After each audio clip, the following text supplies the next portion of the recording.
देवहूति माता देवहूति कपिल को पचारि जगतर प्रकृत सुख कौन आउ आनंद केउठारे अछि सुंदर प्रश्न पचारि आमे सुख खोजुछु कोउठी ना दुखालय रे दुख मिलिबो भोजनालय रे भोजन मिलिबो पुस्तकालय रे पुस्तक मिलिबो आइटा तो दुखालय दुख मिलिबो सुख आछिबो को तेरे पचारि दे सुख मिलिबो केमिति ना आमे कोते जड़ वस्तु रे सुख खोजु आमर जड़ वस्तु रे आमे माने सुख खोजु भौतिक पदार्थ रे सुख खोजु तुली तल्प सजे सेते बेले कोन होतला आमे मसिना पकई देकी सोई पडुथिले किंतु वर्तमान खटुटिए दरकार तापर गदिटिए दरकार तापर गोटे मशारी दरकार तापर गरम होउचे एसी टिके दरकार ये सब हो सब रोग जाका आमे किडी किंतु तळे सोई जाउथिले केते आनंद थिला तेणु जे जड़ वस्तु रे आमे सुख खोजुछु आ सुख मिलिबो नाही तेणु आमे केमिते जे कंडू सुख पाउ कुंडिया हला जादू हला कुंडो के भारी सुख लागिला तेरे रक्ताक्त होइकि छिड़ी गला से दुख आ नाही तेणु से दुख पाउछु आमे संसार रे तेणु से कहउतो दी परमात्मा का स्वरूप होउछि ब्रह्मानंद तांको पाइबा होछि सुख आमे शिक्षा कोन पाइला दी चारटा कथा कहि दे कि मु बंद करी कोन आमे माने जो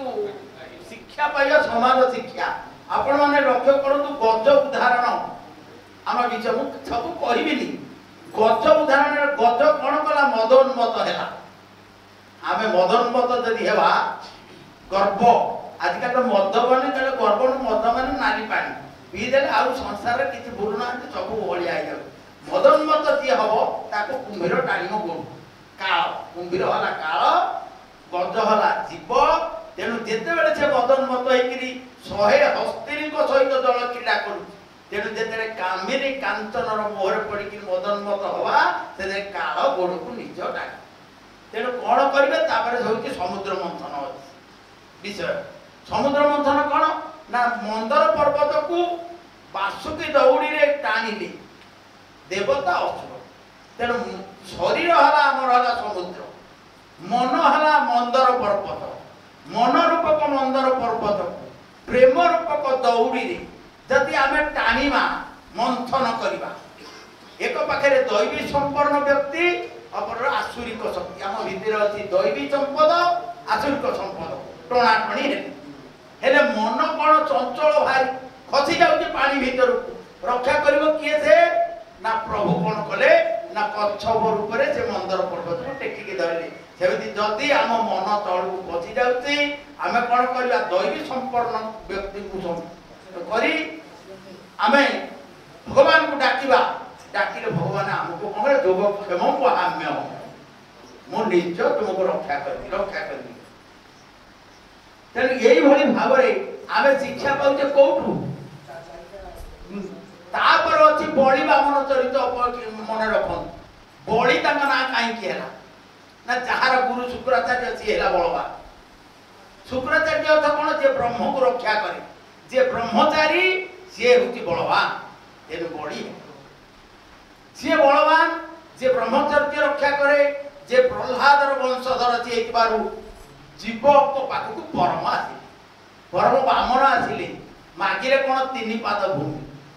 पाद भूमि कौन तन मन धन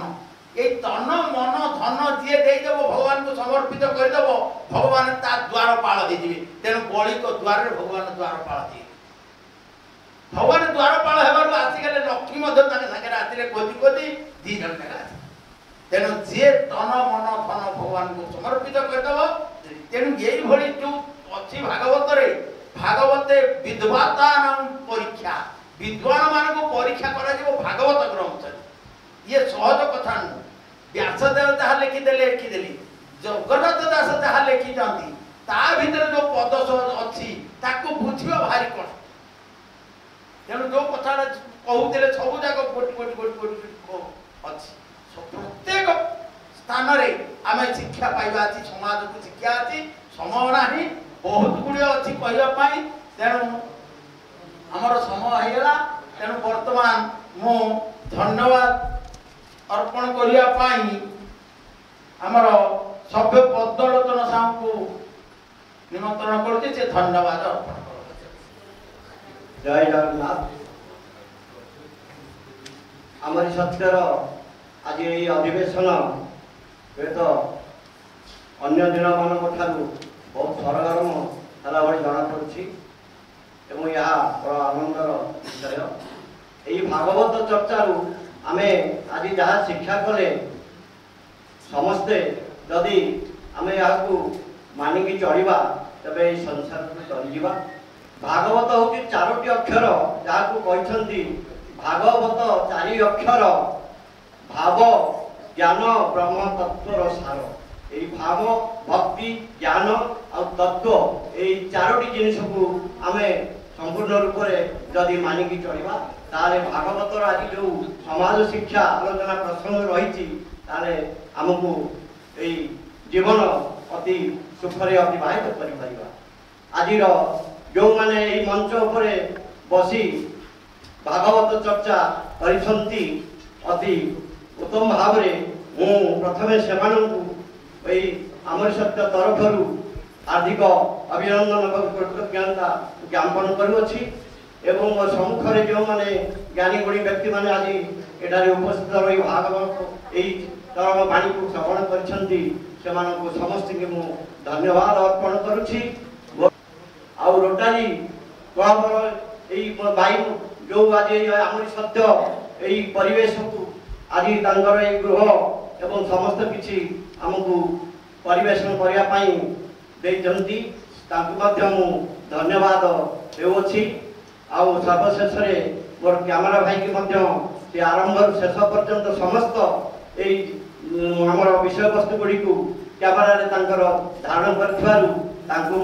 सत धन्यवाद अर्पण करुच्ची। सर्वशेष मोर समस्त को आउ थे धन्यवाद सहित आज सभा सांग करने जय जगन्नाथ। वर्तमान